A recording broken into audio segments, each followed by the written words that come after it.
Sí se escucha, ¿no? Ya. Entonces seguimos hablando acerca de, bueno, algunos aspectos como son las manifestaciones clínicas, la fisiopatología, el valor pronóstico, los marcadores de eficiencia. Entonces acá ustedes tienen que tener en cuenta algunos puntos muy importantes. Por ejemplo, algunos puntos importantes como lo son, por ejemplo, las manifestaciones clínicas que esta persona presente antes de presentar, por ejemplo, una hipertensión arterial ya establecida. Tienen que saber identificar esos factores de riesgo. ¿Y cuáles son esos factores de riesgo? A ver, por ejemplo, de una hipertensión arterial. Por ejemplo, en el caso de una hipertensión arterial, tenemos el antecedente de un familiar con hipertensión arterial. ¿Cuál otro? Tenemos también, por ejemplo, eh, episodios de presión alta que se acercan al valor de hipertensión. Por ejemplo, la presión alta es de 140 a 90. Entonces, en un paciente con una presión arterial de, por ejemplo, 130, 80, se considera como un prehipertenso. Entonces, al prehipertenso, tratarlo como si fuera un paciente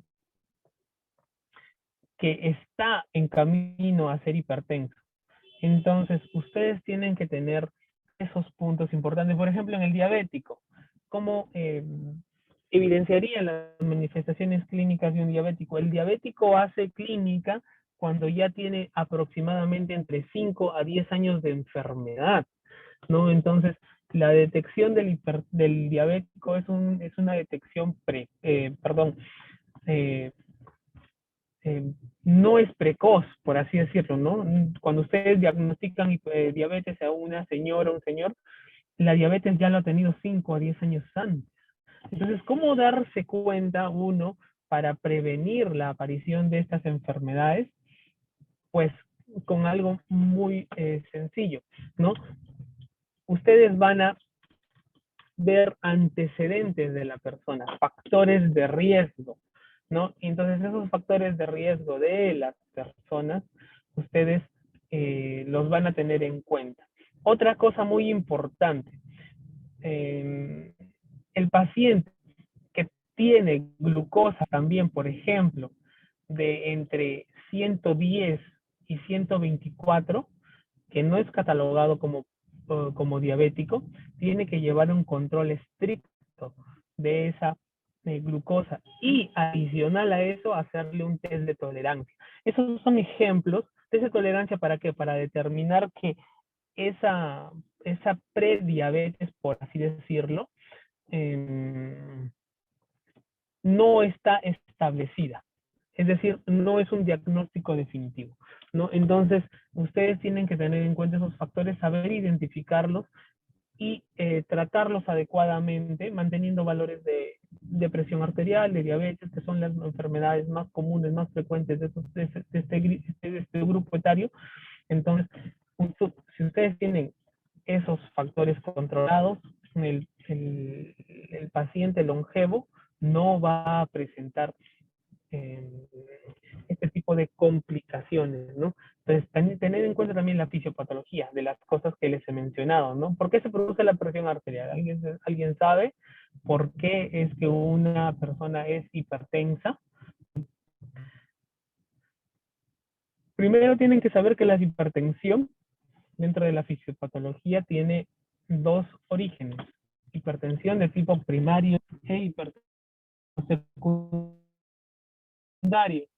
La hipertensión primaria es la hipertensión causada por la esclerosis o, por así decirlo, el endurecimiento de las arterias producto del paso de los años.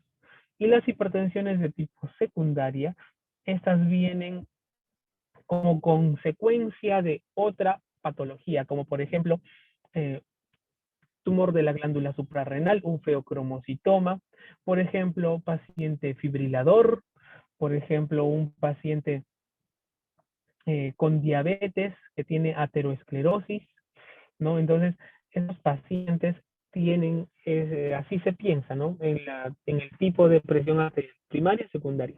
Y según eso, el valor pronóstico nos va a definir si es que es un adulto mayor con un factor de riesgo alto. Para eso hay unos criterios, ¿no? Eso es más manejo médico, ¿no? De los criterios de Chatbas, ¿no? Entonces, los criterios para medir o para sacar factor pronóstico cardiovascular, por ejemplo, ¿no? Entonces, esos son los factores que hay que tener en cuenta.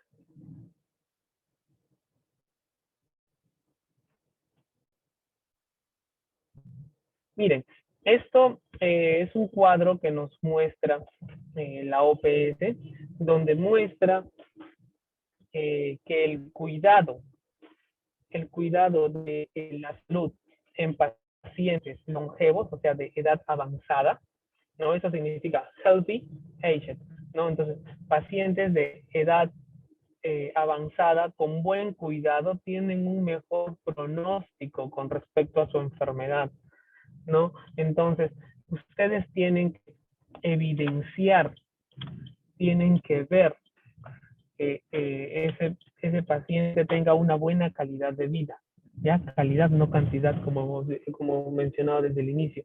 Entonces, acá van a ver que el envejecimiento debe de ser saludable. ¿Y cómo van a conseguir un envejecimiento saludable? Con los factores controlando los factores que ya les he mencionado, ¿no? Entonces, ahí van a tener algunos componentes. Por ejemplo, el componente orgánico, el componente psicosocial, ¿no? Que interviene bastante en el estado de ánimo emocional de los pacientes.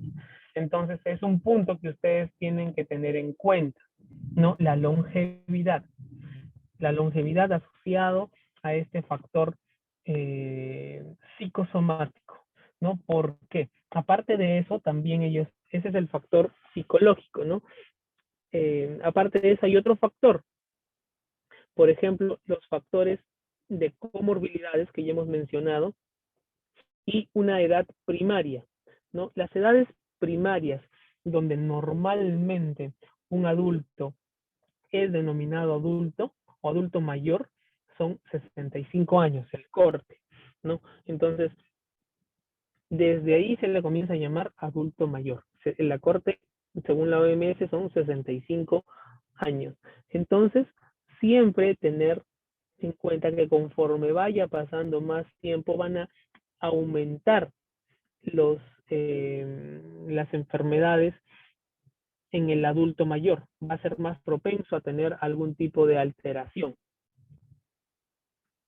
Acá vemos cómo los mecanismos por sistemas, ¿no? Por ejemplo, el mecanismo a nivel renal, a nivel cardíaco, a nivel cerebral, a nivel vascular, a nivel del músculo. Entonces, por ejemplo, a nivel renal, ¿qué se produce?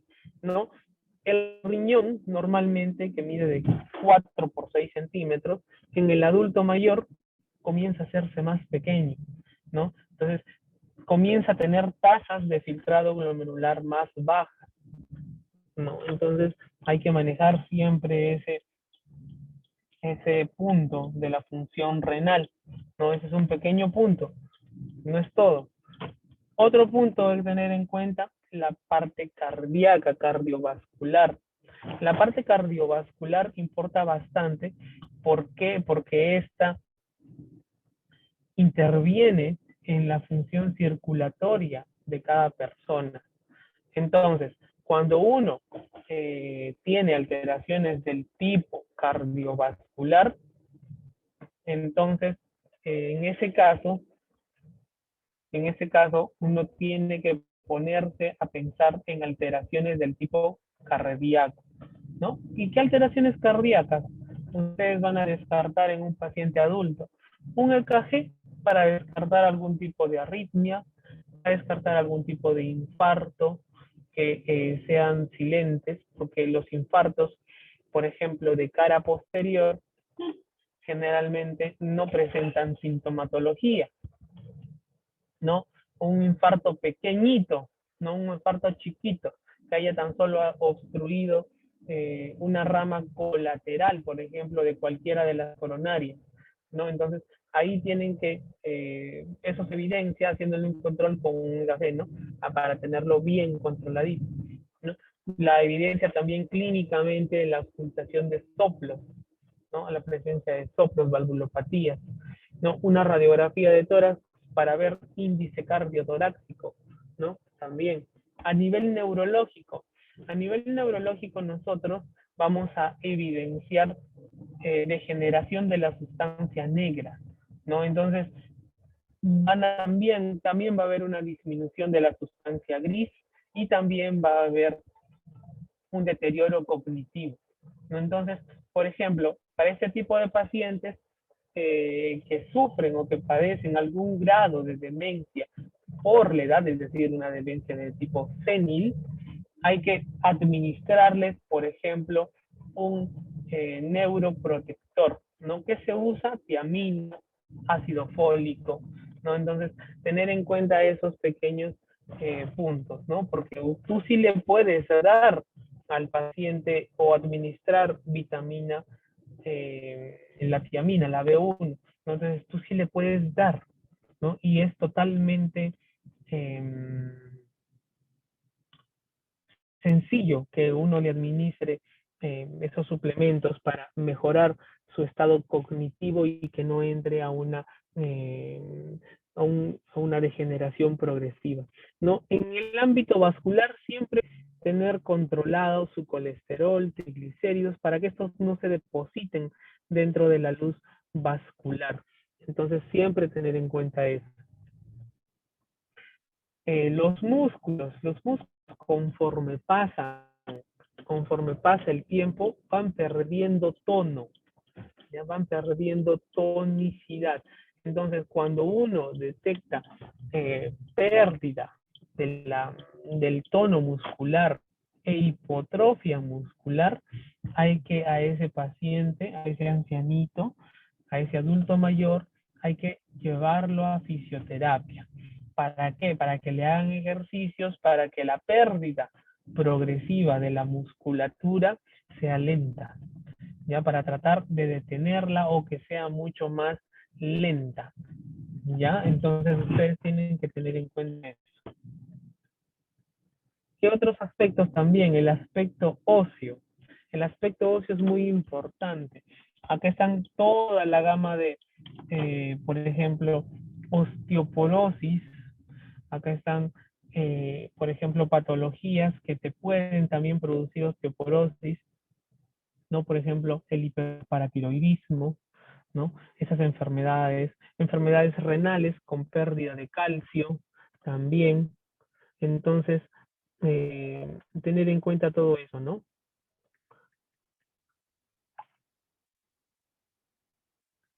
¿Qué más?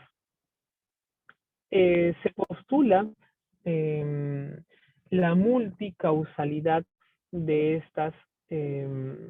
este conjunto de enfermedades, este conjunto de patologías que van a producir esta alteración de la salud del adulto mayor. Por ejemplo, alteraciones acá del tipo, perdón, primario, ¿no? Disminución del volumen oxigenatorio máximo, es decir, también se altera la capacidad pulmonar, ¿no? La capacidad pulmonar de un ancianito no es la misma que la capacidad funcional de un adulto, ¿no? Ahí sí, tienen que tener bastante en cuenta este punto. La capacidad pulmonar de una persona, de un adulto mayor, es inferior a la de una persona que no está atravesando una etapa de longevidad, ¿no? Ellos tienen mucha más capacidad pulmonar, en cambio el adulto no. ¿Qué otro punto, qué otro punto evidenciamos ahí? Por ejemplo, disminución de la inmunidad. Son dos etapas importantes en la vida donde uno se ve alterado por la inmunidad. Al inicio, antes de los 5 años, por inmadurez de la inmunidad y después de los 65 años, ya no por inmadurez, sino por una etapa de envejecimiento y la parte inmune, la respuesta celular humoral, la respuesta eh, celular y humoral no se dan de manera adecuada en el anciano. Entonces, tener en cuenta esto, no tener en cuenta eso. Otros aspectos que hay que tener en cuenta son las comorbilidades. Ya vimos las afectaciones primarias, ¿no? La disminución de la capacidad pulmonar, la disminución de la inmunidad, la disminución del estado endocrino, la disminución de la masa muscular, ¿no? Entonces ahora vamos a ver otros aspectos, las comorbilidades. La principal comorbilidad de estos ancianitos adultos mayores es la diabetes mellitus tipo 2, ¿no? Las enfermedades pulmonares obstructivas crónicas, ¿no? Las enfermedades pulmonares obstructivas crónicas, ¿no? Alguna patología cancerosa, ¿no? Entonces, esas comorbilidades afectan bastante el estado del paciente, de nuestro adulto mayor. Algunos otros factores, por ejemplo, el estado nutricional, el estado físico, ¿no? Entonces, el consumo de alcohol, los pacientes fumadores, ¿no? Ellos también tienen una mayor mortalidad, ¿no? Una mayor tasa de factores de riesgo, ¿no? Un fumador aumenta su mortalidad desde que comienza a consumir 2 cigarros por día, ¿no? Se duplica hasta se triplica el riesgo de hacer enfermedades cardiovasculares, de hacer eh, tromboembolismos, ¿no? Entonces, todos esos factores alteran la fisiología de la reserva del adulto mayor, ¿no? Entonces, ustedes tienen que tener en cuenta todo eso, ¿no? El estudio de Toledo lo que valora es el estado cognitivo, ¿no? La incapacidad, ¿no? La fragilidad. Esos son factores que valoran. Acá el modelo de enfermedad característico del adulto mayor, ¿no? Declinar funciones. Entonces, vean, cada círculo verde identifica las fuerzas que empujan hacia la clínica, hacia la aparición de síntomas de estos adultos. Entonces, la acumulación de riesgo y deterioro de mecanismos homeostáticos son los factores que se van a ver afectados por esto, ¿no? Y va a declinar su funcionalidad consecuente a esta, ¿no? Entonces, tener en cuenta eso también, ¿no? Las fuerzas entrópicas, que ya hemos visto cuáles son estas fuerzas, ¿no? Que la degeneración muscular, la disminución de la capacidad renal, del corazoncito.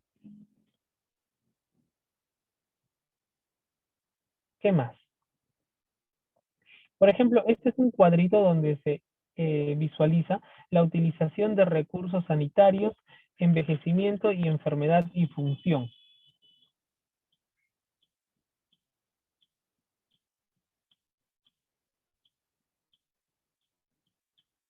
¿Qué más? Ven, por ejemplo, 2 ámbitos.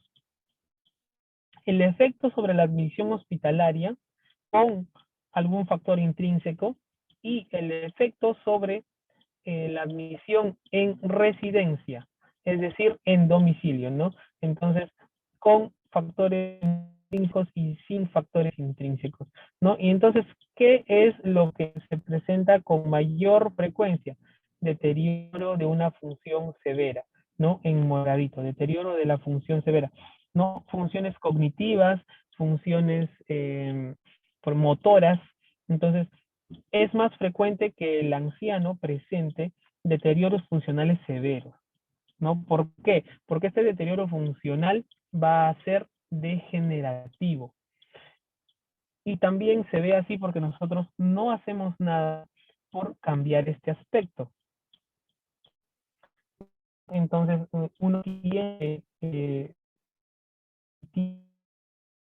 manera, cómo es que va a mejorar esto, ¿no? Para que no lleguen a este funcional severo. Deterioro funcional suave es menor, ¿no? Es menor la cantidad, la proporción. Deterioro funcional moderado es un poco más, ¿no? Por ejemplo, infartos cerebrales es una mucha menor proporción. Enfermedad pulmonar crónica, también, otro tanto igual. Y las patologías cancerosas. En cambio, cuando no tienes factores intrínsecos, ¿qué es lo que observas? Que estos factores de deterioro funcional severo, deterioro funcional moderado, hasta deterioro funcional leve, no están. Entonces, ya ven lo importante que es no tener estos factores intrínsecos en los pacientes adultos, ¿no? La importancia de esto. Entonces, ustedes tienen que tener en cuenta eso. Tienen que valorar, tienen que ver a sus pacientitos. Tienen que preguntar, hacer una buena valoración clínica de estos pacientes, ¿no? Entonces, así ustedes van a hacer una mejor valoración, un mejor análisis, ¿no? Y van a ayudar mucho mejor al paciente.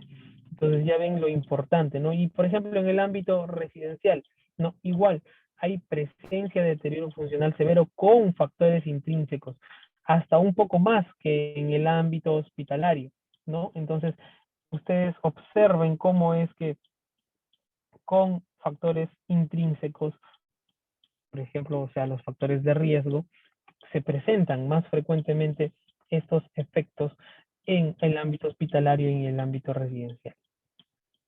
Entonces, ¿qué hacer?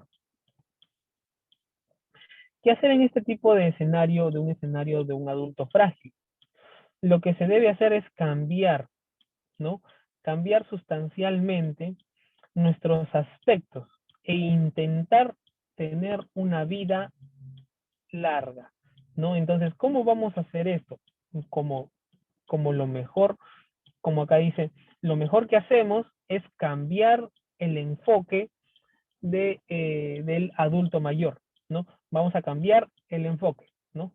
Change in focus. Vamos a cambiar el enfoque. Entonces, vamos a cambiar la idea, ¿no? O sea, más a una idea de tipo preventivo. Por eso es que la prevención es de tipo primario, ¿no? Esto lo debe hacer el ámbito de la intervención primaria.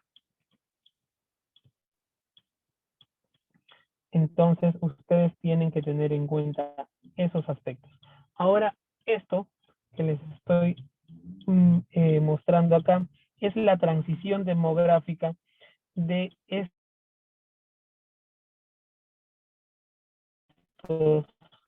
pacientitos. Por ejemplo, en las décadas pasadas, pues era una transición de tipo demográfico, es decir, los adultos mayores eran los que se encontraban dentro de la pirámide.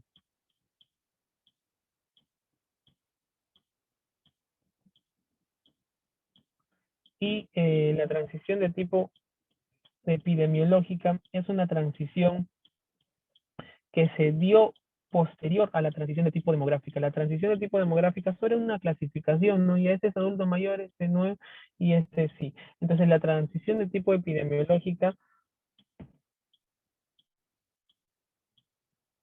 la transición de tipo epidemiológica es más orientado a buscar factores de riesgo de tipo epidemiológico, ¿no? Por ejemplo, antecedentes, por ejemplo,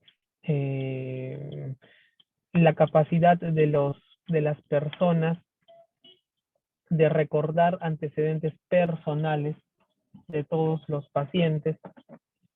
Por ejemplo, transición de tipo clínico, ¿no? La transición clínica es la transición actual, ¿no? La transición actual es la que estamos manejando ahora.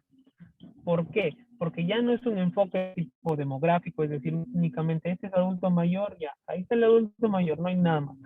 Ahora no, la transición de tipo clínica lo que hace es valorar grupo etario, valorar factores de riesgo, tanto epidemiológicos, tanto factores de riesgo de tipo eh, personales, antecedentes de tipo, por ejemplo, comorbilidades, como antecedentes quirúrgicos, antecedentes de familiares con algún tipo de patología. Entonces, ese tipo de transición la hacen mucho, mucho,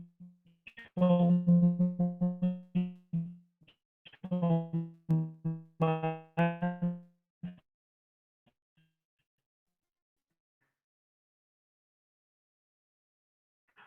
eh,